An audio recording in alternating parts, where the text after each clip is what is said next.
good morning to everyone.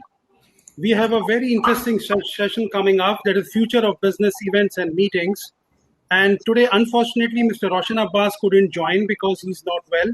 But we have we are privileged to have some esteemed panelists from UK, from Singapore, from India. So this will give us a global perspective of this business. So it's my pleasure to introduce Mr. Chu Tiong Heng, who is the Divisional Director, Business and Experience Development, Sentosa Development Corporation, Singapore. We have Mr. Siddharth Chaturvedi, who is the General Secretary, IMA. And we have Mr. Ed Tranter, Managing Director, 73 Media. So I welcome all of you to this wonderful session, and a very important session, as this is the backbone of the event business, what we call business events and meetings. So Siddharth, I would like to start with you. What do you think the future of business events and meetings from the India point of view, rather South Asia point of view?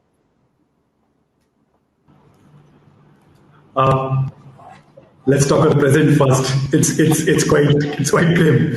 But as far as the future is concerned, Naveen, it definitely is looking up. We are looking at incentives, inquiries coming.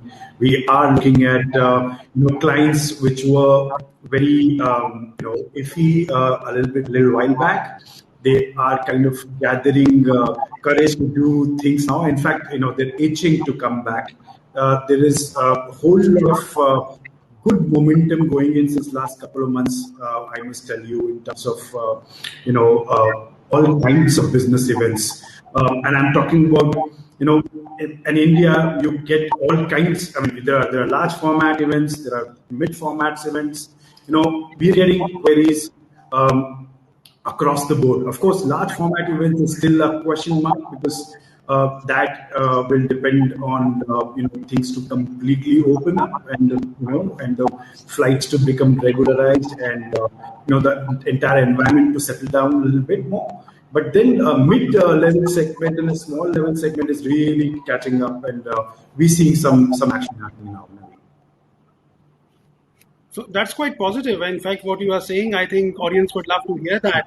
And Mr. Chu, if I'll come to you, yes, on the similar lines about the future of business events, what does Sentosa offers for the events and meetings organizers to bring them there? Right. Well, for those that are not familiar with us, we are an island. We are island resort. We are about 5 square kilometers in size. But within this small space, we have some 17 hotels, some 30 attractions, more than 100 F&B outlets, beaches, 2 golf courses, etc. So we think we have lots to offer. But hardware is the...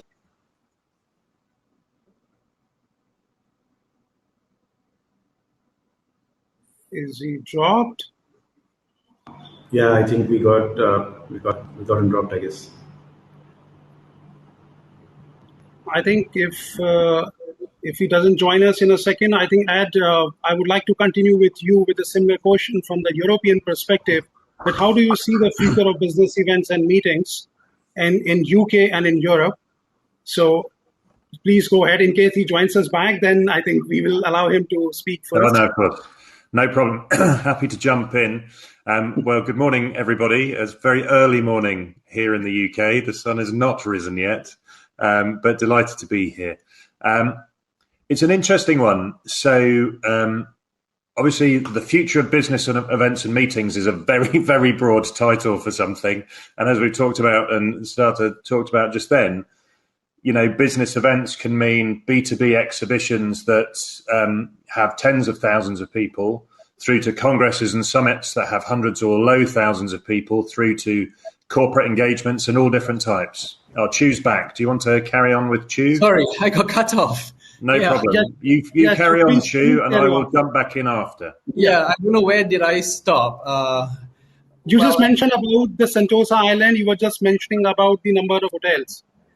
Yeah, so we've got the different hardwares in place. But what I was trying to say is that what's unique about us is that our island partners are very united in a common goal in making this a great destination. So they are we have seen how they work very collaboratively together. They are competitors, but at the same time, they collaborate. So you have the hotels and the attractions and the restaurants all coming together to support M.I.C.E events. And we have seen great, unique M.I.C.E experiences being created in the past. We have held conferences by the beach. We have had board meetings held on uninhabited islands. And we have several islands around us. So there are possibilities for us to create experiences on uninhabited islands. We even have got M.I.C.E receptions held on a bungee platform. Yeah. So these are all possibilities that we can create on Sentosa.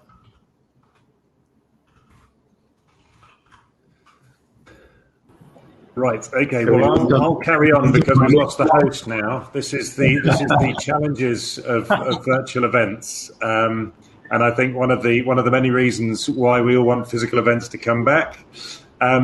So speaking from a European perspective, and obviously being in the UK, I can't speak on behalf of all of Europe, but I will give it my best shot.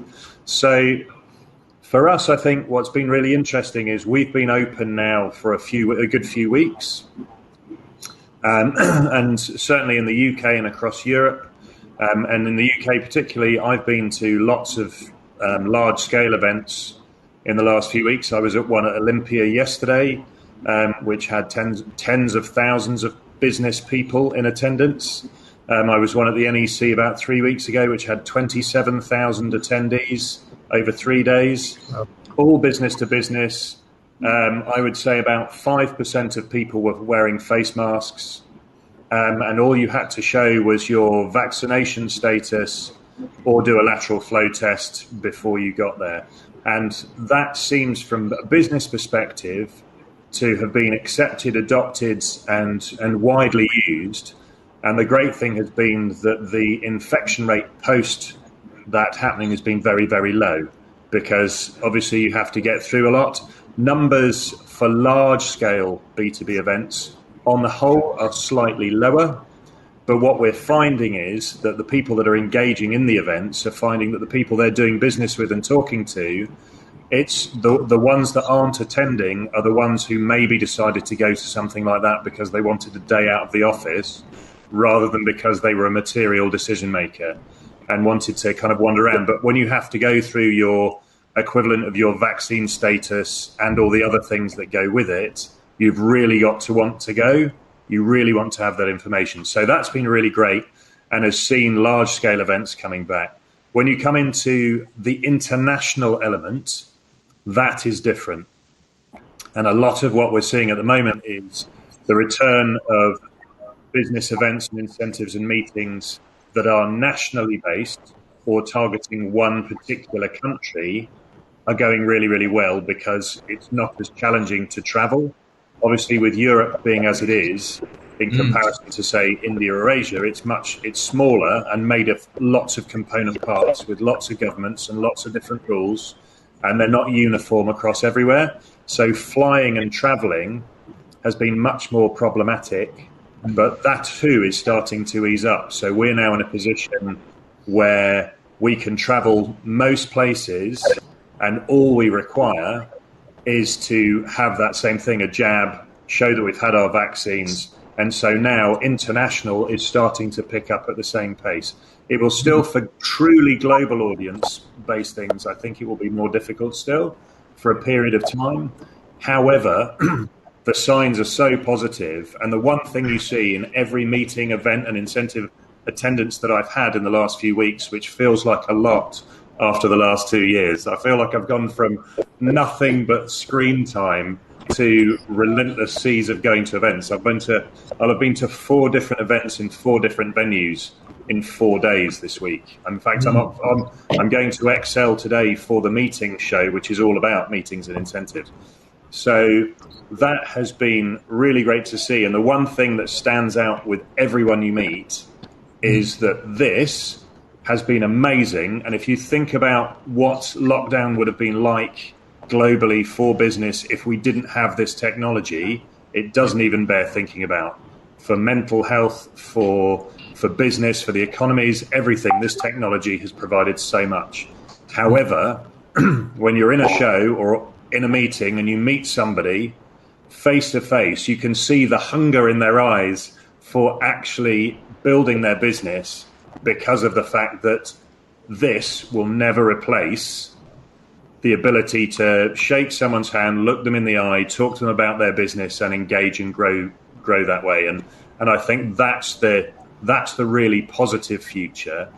I think what will be interesting is that in conferencing, so where you do conference venues, people talk a lot about hybrid, and I'm not sure anyone really knows what that means yet. Every example I've seen is it's a physical event and you've just streamed a bit online. That's not really hybrid for me, but I think that will develop, because if you look at this event and you look at the range of speakers you've got, just on this screen that I have in front of me, it would have been incredibly cost prohibitive or nigh on impossible to get all four of us on a panel in the same place somewhere in the world. But because of this technology and a very early alarm call, I'm able to be here and join you from the UK and talk about these things in a way you never would be able to create in a physical setting. So I think what's happened with this technology development is it's opened a box that will always now be running alongside us, and it's finding out where that is really good and adds value to the physical aspect. But I think, it's really positive. Everyone I speak to, so I sit on the board of the Association of Event Organisers in the UK. I'm also a university lecturer in event management at the University of East London, and the engagement and the positivity is absolutely palpable. It is getting much, much stronger. For example, I had the bizarre situation of booking a venue in San Diego for an event we're doing next year in America, where I couldn't get to America because they wouldn't let anyone from the UK in. It's only just changed. And I've ended up booking a several $100,000 tenancy with someone who just walked around like this saying, as you can see, Ed, this is the venue. And I've booked the thing, having never been there, looking through someone's phone, which is possibly the scariest thing I've ever done. So, but that is now changing. I'm flying out there this next month. So that is really important. But the passion behind physical events has not diminished. If anything, everyone is desperate to get back to it, which is great for all of us. Yeah. I think that's quite positive. I think what you just said. And as everybody is looking for face-to-face events, although there are some advantage of this hybrid mode or this virtual mode, although this technology is existing since 90s, and we were using it more for the boardroom meetings at the global companies and not for this kind of events. And I would personally love to be in Singapore, or maybe Mr. Chu would love to be in India, or Ed, you would love to be in India, and having this sitting on the stage. At least we know who are the audience who are listening to us, and we can even have eye contacts with them. But I think the way things are coming up and the way things are looking forward, I'm quite sure that things will take up in a positive manner. And India is also opening up a lot. And in fact, on the World Tourism Day, we did a physical event, face-to-face event, where the government of India, the Minister of Tourism, our Speaker of Parliament, the Lok Sabha Speaker, what we call, and other dignitaries, secretaries were present. And I was also present in that hall at Ashok Hotel, which is one of the big convention hotel in Delhi. So that was a positive sign as such, the way things are. So Mr. Chu, and regarding the Sentosa has become a premier leisure destination with some 19 million local and foreign guests visiting the island annually. As we see that leisure plays an important component in business events too, how do you fine-tune this balance to attract business tourists to visit your venue? Well, our best offering in fine-tuning the balance between leisure and business is to allow both the leisure and the business events to blend. So rather than defining what is leisure, what is business, our strategy is to make it to blur the lines and let both experiences blend. And in fact, before COVID, MICE organizers and planners were already looking for business events to be held at unconventional venues or events incorporated with unique experiences so as to distinguish themselves from their competitor. And we think that this is going to be more pronounced now with COVID.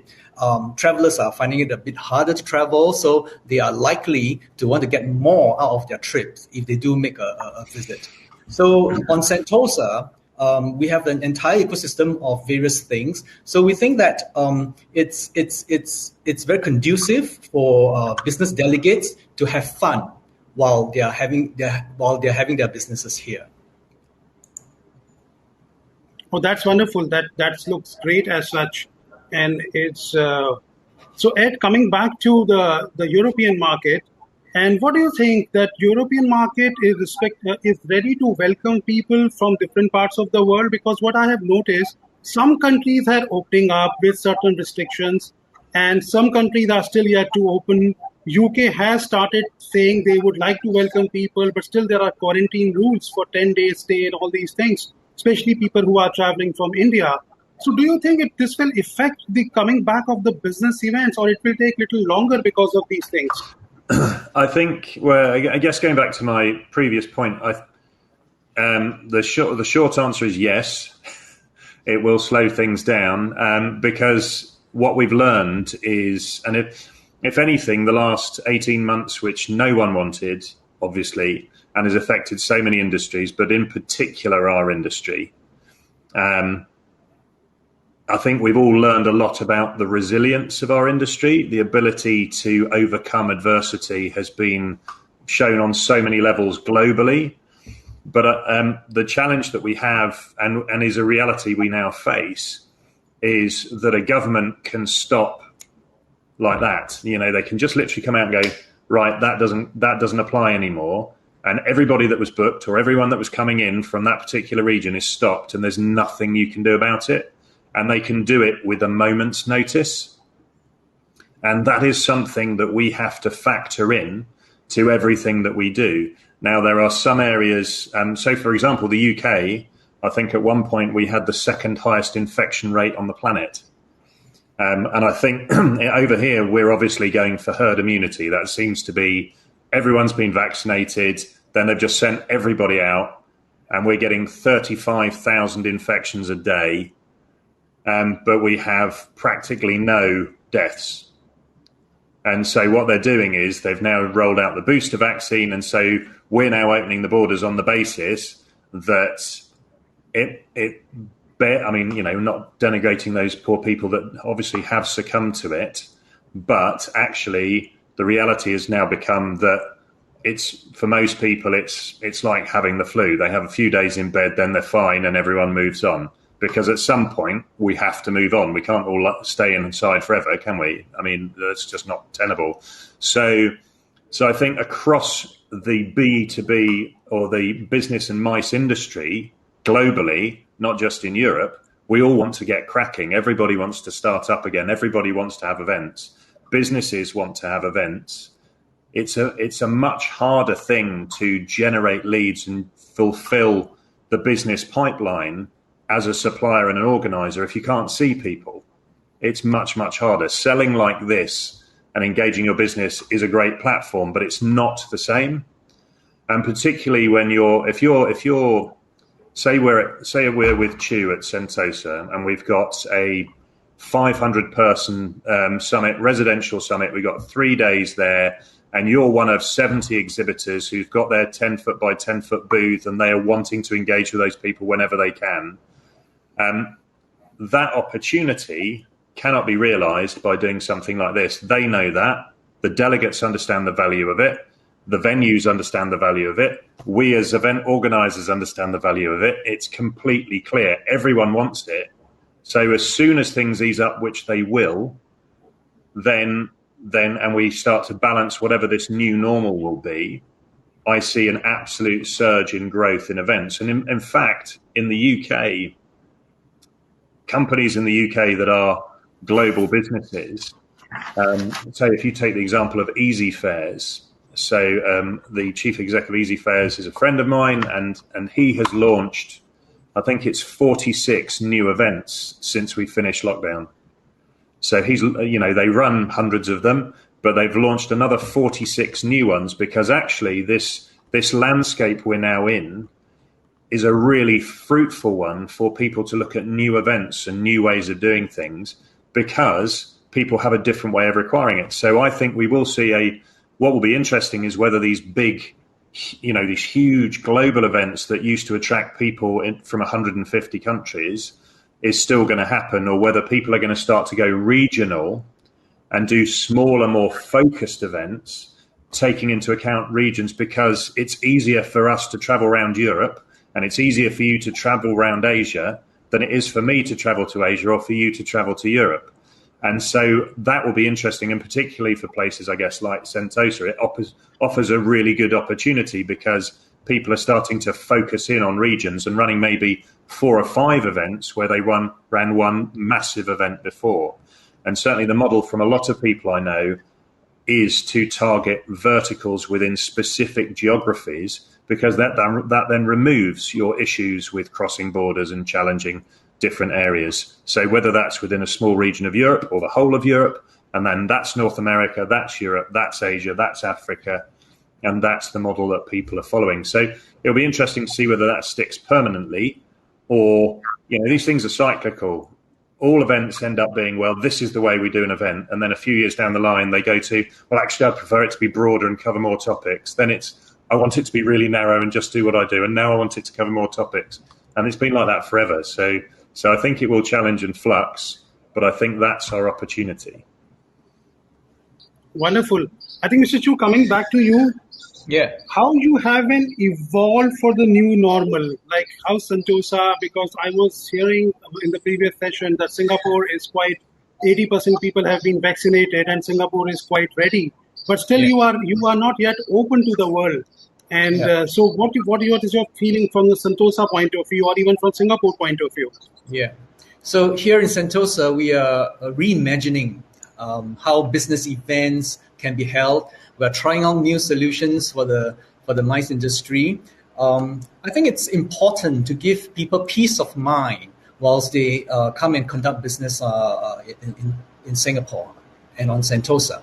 So in Singapore, we have the Singapore Tourism Board, STB. They are the champion of the Singapore MICE industry. And since July last year, they have launched a safe business events framework. What this framework does is to guide the industry to resume MICE events in a safe manner. So we have been using this framework to work with our island partners to try different MICE events solutions. We also have another government agency, which is the National Environment Agency, and they have launched a SG Clean Quality mark last year. And to be certified and to get this green mark, the organizations need to commit to sector-specific sanitation and hygiene checklists and guidelines so as to convey confidence that they can deliver environmental public hygiene to a certain standard. I'm pleased to share that 100% of premises in Sentosa have already been accredited. So with this framework and accreditation, it gives, we hope that it gives MICE delegates peace of mind when they come and conduct business on the island. So the new normal for us is to always follow protocols and make sure that we deliver. We are accountable to businesses that's being held on our island.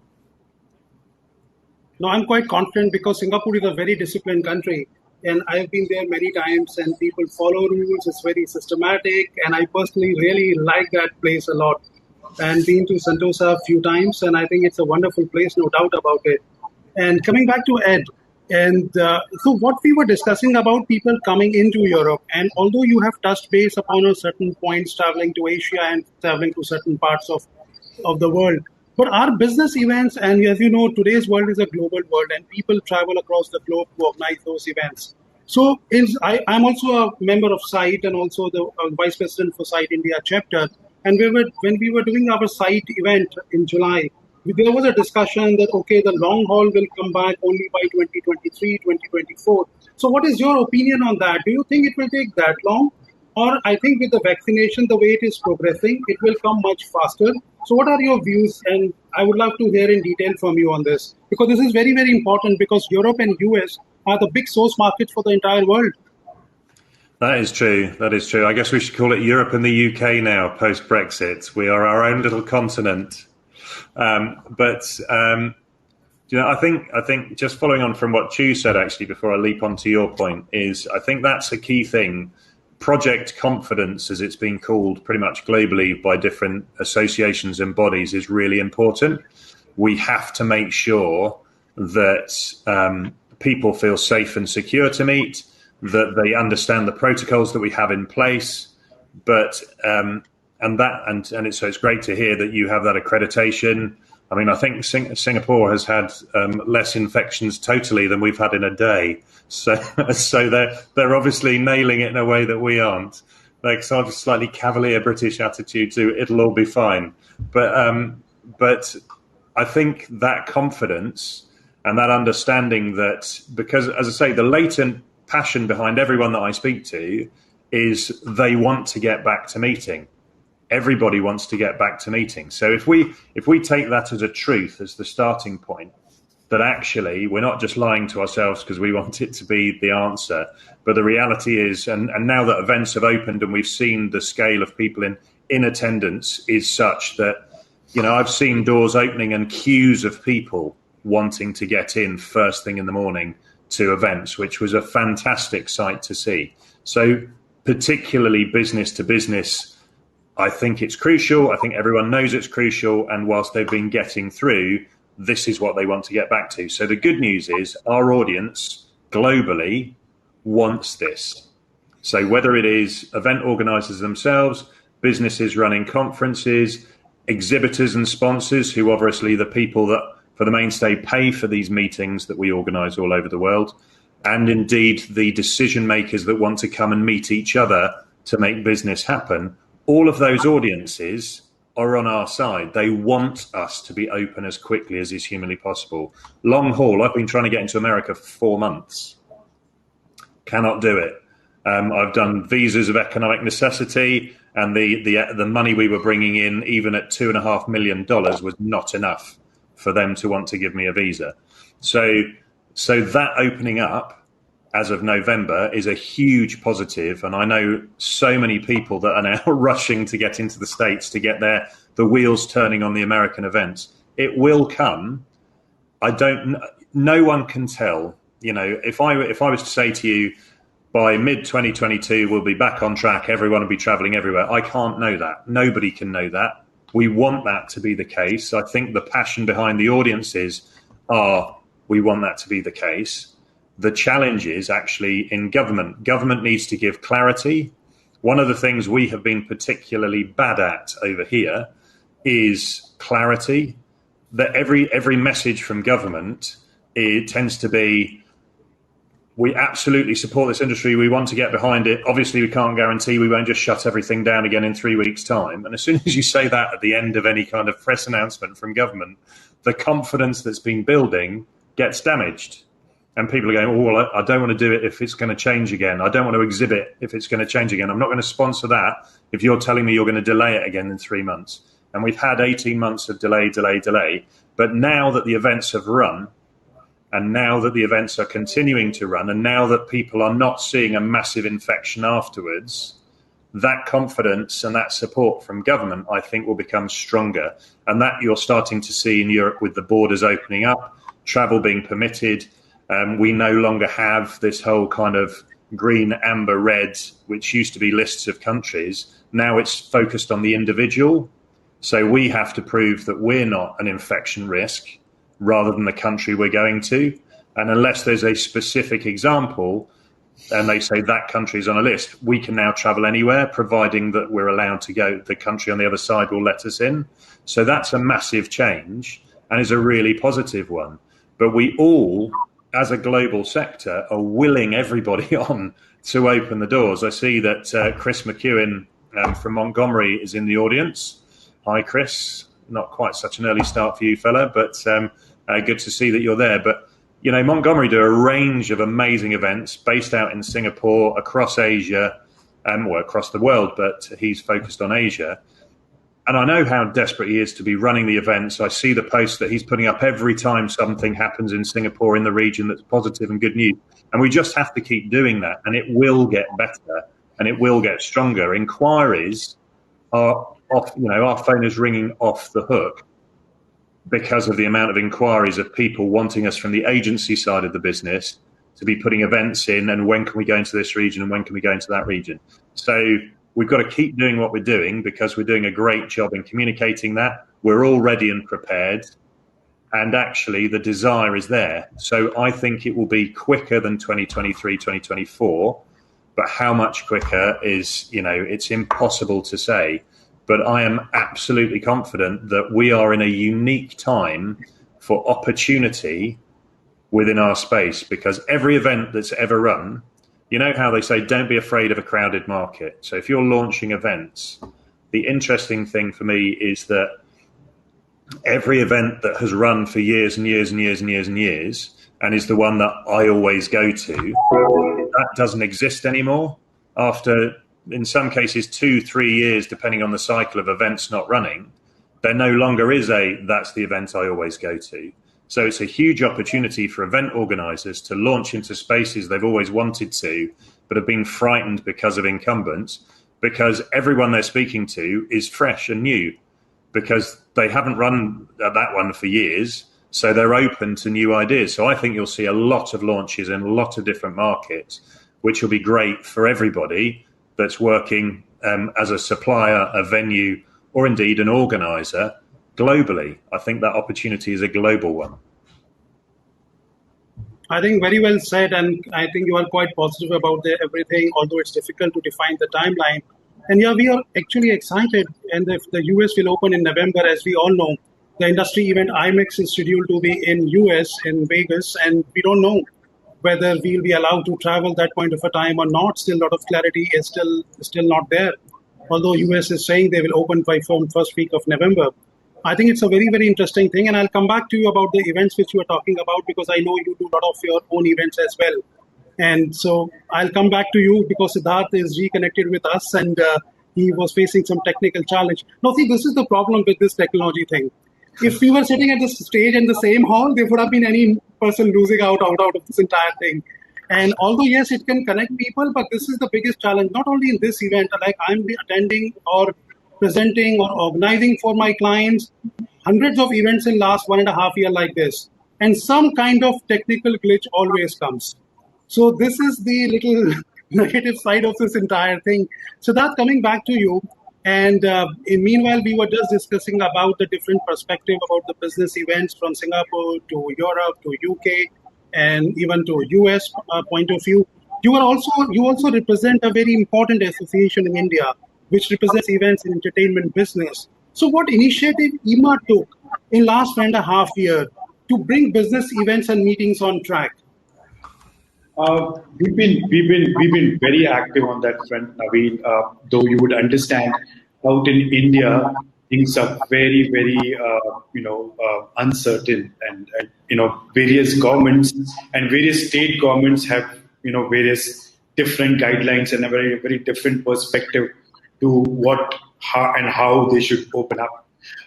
So what we did, first thing, in fact, we got into office last August. That's the new NEC when it came in. And the moment we took charge, we got together the list of SOPs for various kinds of events and experiences. So what we did was we went to the government and presented them these SOPs and gave them kind of confidence of how to conduct a safe event even during these pandemic times. So we just didn't stop there. We then demonstrated those SOPs to the government. So we actually invited the MOH and demonstrated the entire SOPs which we had listed now. So the Ministry of Home, in fact, saw it, and then when you saw that last September, it opened up for at least 100 numbers, and centrally that got announced at least. But then, like I said, India has a unique thing of, there are different governments in different states. So some states allowed to open up 20 numbers, 50 numbers, some allowed to 100 numbers. And right now also it's quite confusing.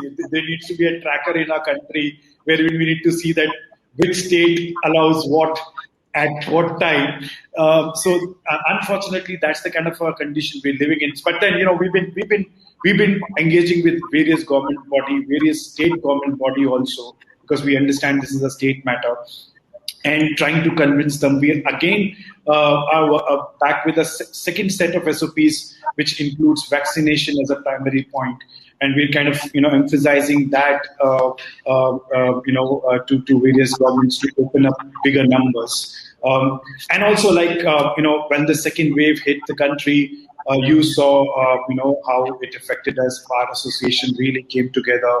We did huge humanitarian drives. We were, our members were out there in the street, kind of giving people oxygen updates. We had an oxygen helpline, which was floated by a radio channel, and we were helping the citizens by far in a big way. So we were busy doing those humanitarian efforts also during the second wave. But yeah, this is a constant battle at the moment for us. We are under dialogue with various state governments. But it's not still certain when we would really see things opening up completely, at least in India. Yeah, I think that's a very well said thing. The challenge is basically, especially the country like India, where we have so many states and every state has a different rules and regulations and the guidelines. And like Ima, I'm also representing ICPB, India Convention Promotion Bureau. And we also jointly put a lot of efforts in that and trying to push the government to open up and to open venues to allow people. But like you rightly said, it's a state subject and needs to be pushed individually at every state, and it's different state to state matter. But I'm quite sure the way things are looking up, although the cases are going down and things are looking quite better now, vaccination drive is quite good in India.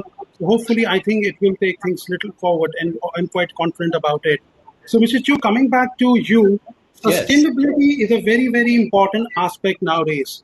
And I believe that major push towards climate goals, Sentosa has launched an ambitious sustainability roadmap. Can you elaborate on this initiative and the significance that it holds? Yeah. Two takeaways from COVID, I think, is that of responsibility and accountability. I think increasingly people need to, always ask ourselves this question: Are we accountable and responsible for the things we do? So that's a very good premise, and for us to, the message of sustainability cannot be stronger now, and we therefore feel that it's something that we ought to do something about it. But to build a sustainable future requires a collective effort of everyone. And so when we were thinking about, okay, how do we want to walk this sustainability journey, we thought the immediate thing is to get all our island partners together. So that's why we came out with this Sustainable Sentosa Strategic Roadmap. It is meant to guide our island partners towards a common goal of building a sustainable island. This is also very much in line with the Singapore Green Plan 2030. That is a national roadmap to build a sustainable Singapore. So what we have for Sentosa is that for our island. Two key goals, what we want to achieve. One, carbon neutrality by 2030. And two, to become globally recognized and certified as a sustainable tourism destination. So some initiatives that are being planned include infrastructural ones, like harnessing renewable energy, such as solar and tidal energy. And come 2025, 100% of our Sentosa public transport will go electric, right? And then for the consumer at large, we are rolling out sustainability-themed tours, so that public can immerse themselves in the unique heritage, biodiversity, and nature highlights of Sentosa. And for on the MICE front, we are also rolling out green options, green MICE packages, so that events can neutralize their carbon footprints. We will give them options to do that. So all these efforts that we are putting together, and we are also getting ourselves working with the global GSTC, which is the Global Sustainable Tourism Council, to see to get ourselves certified on this front.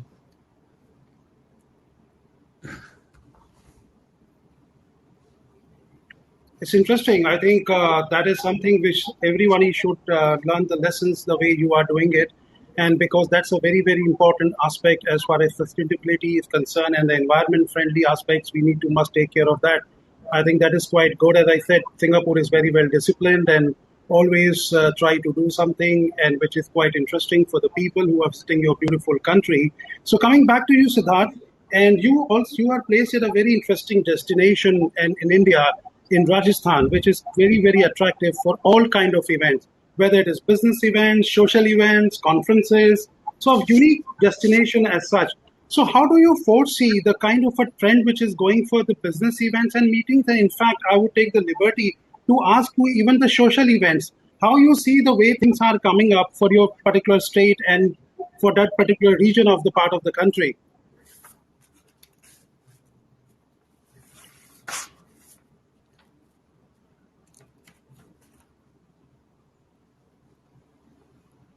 So that you're mute. Please unmute. Yeah.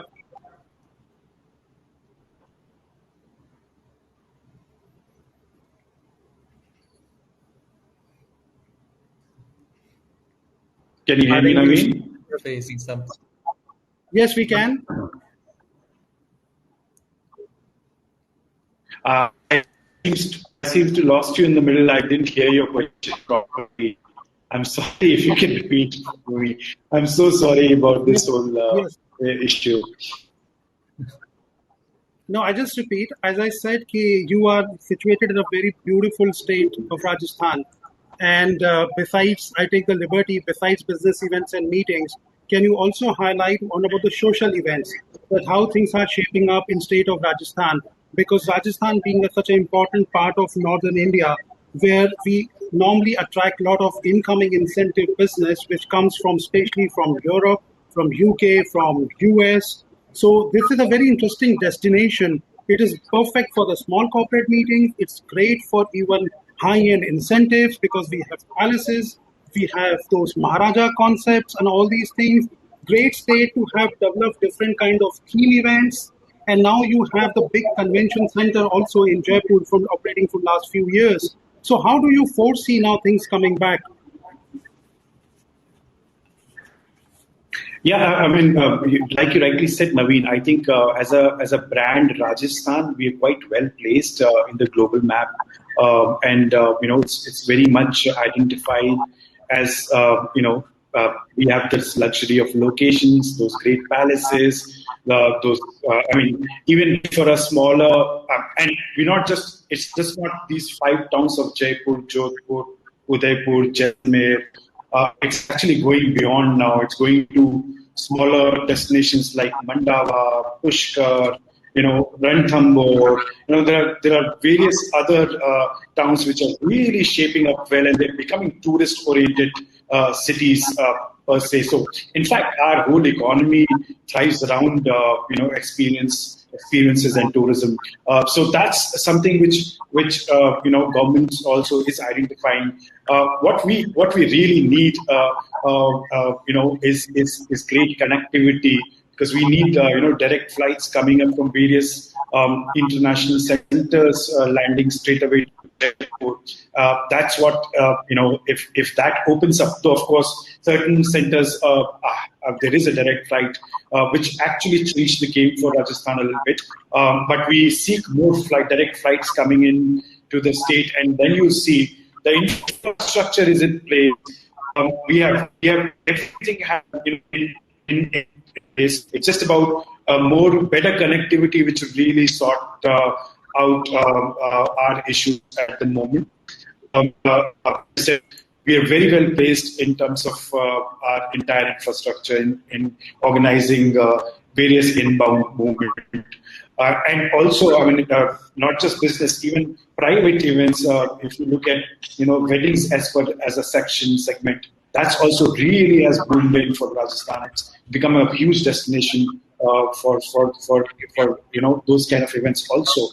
So yeah, I mean, we're just waiting for more better connectivity to come to the state. I think it's going to be there then. Wonderful. I'm quite sure things will improve and the way things are improving.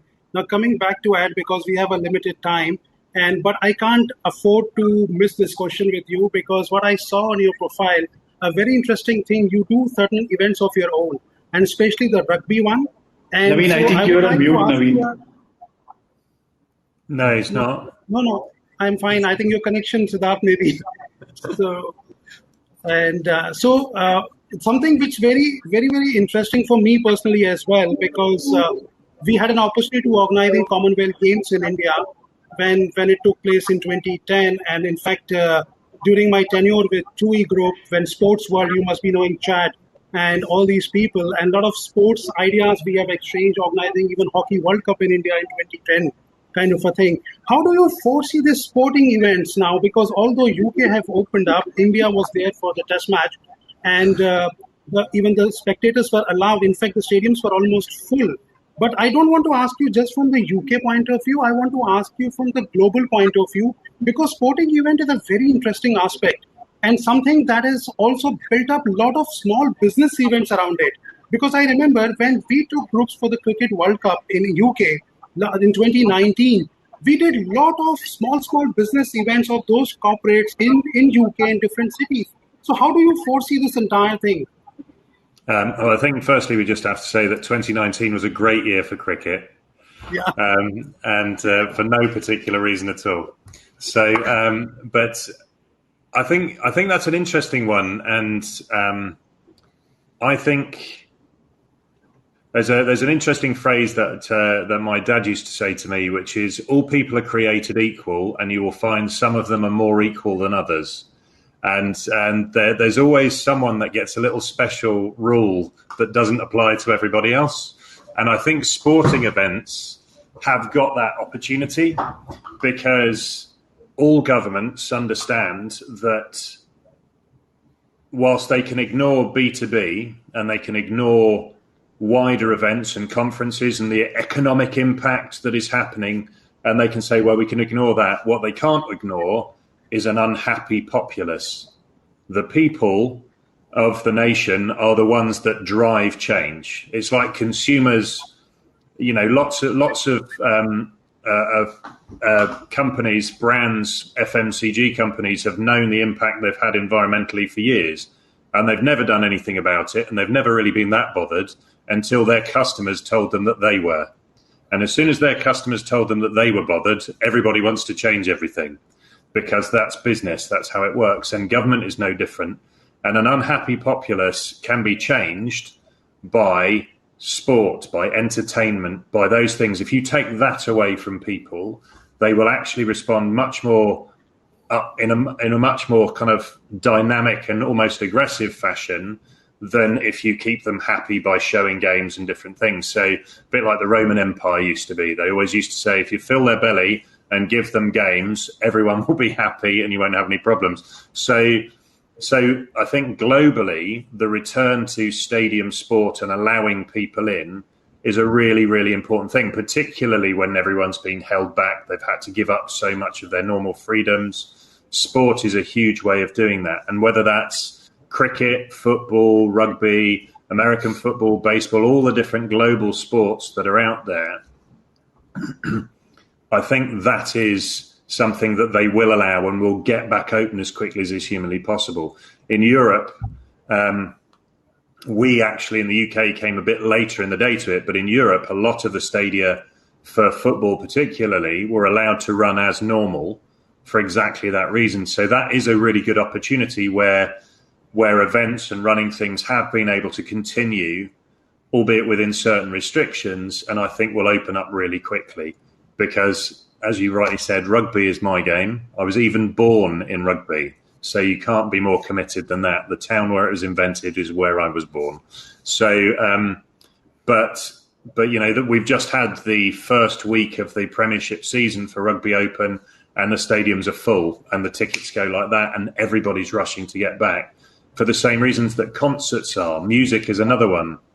There are so many different sporting and entertainment-based events that will run as quickly as possible because concerts go on sale as people announce tours globally, and the tickets sell out in minutes because everyone's desperate to get back to a gig or a theatre or a sporting event because they've been deprived for so long. They're buying tickets for things that they never even really wanted to go to, just to go to stuff, I think. And that once again is a really positive element for us as an industry, because it shows, a desperate need. I've randomly bought tickets, believe it or not. I like a concert, and I've randomly bought tickets which I saw just an ad for that targeted me through Ticketmaster. I bought tickets for the Foo Fighters, and this random ad targeted me through Ticketmaster saying, go and see Elvana, which is a Nirvana tribute band fronted by an Elvis impersonator. And I bought tickets for it. I don't even know why. But it sounds amazing. I think it's going to be brilliant. So everyone seems to be rushing out to do things. And I think that will continue, and government will continue to support that because of the positive impact across the board. And also it does help with, they're all going to have to try a herd immunity program at some point.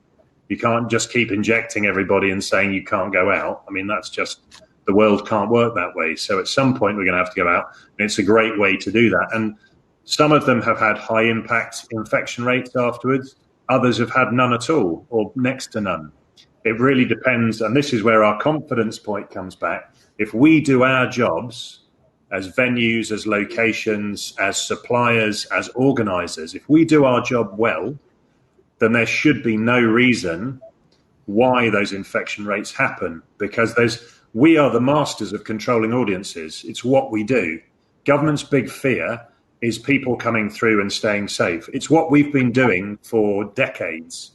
Before COVID ever happened, we had to marshal how many people could come into a venue, how many could be there at any given point, how many people are coming along, do we know where they're coming from? The safety and risk assessment business is what we are in. The sparkle is what everyone sees, where they come to a fabulous location like Choose and it's all beautiful and everything. It's all the work behind it, the spreadsheets and the organisation and the management that has made it this wonderful, oh, isn't this so seamless and effortless? Well, it's not effortless for the rest of us doing it, but it should be for you attending. And if we do our jobs well, which we do, we're a global industry that specialises in doing things excellently. And as long as we keep to do that, we can build on the opportunity. I think that's wonderful, Ed. You have really summed up this entire thing quite well. And like you rightly said, from the Roman time, and basically when the people want to be engaged with the sporting events and to feed people. And I would like to add, like I said in the beginning, sporting events also bring the opportunities to do a lot of business events and meetings along with that. And especially in UK, you have some wonderful stadiums where you can organize even business events. I had an opportunity to visit a few of them in the past, and where the business meetings can also be organized if the match is not happening. So that kind of infrastructure has been built over there. So overall, it's a very interesting thing. And I think what I just realized, we have overshot our timing for 10 minutes. And Raghav, you have to pardon us because it's such an interesting discussion. And we have really overshot our time for 10 minutes, and we had to finish it by 12:15 local time, but now it's 12:25. So I'm quite sure that Raghav will pardon me for this. And thank you all of you for this, for the wonderful discussion. And thank you everyone for joining us, especially for you, it's very early morning. Thank you, Mr. Chu. Thank you, Siddharth.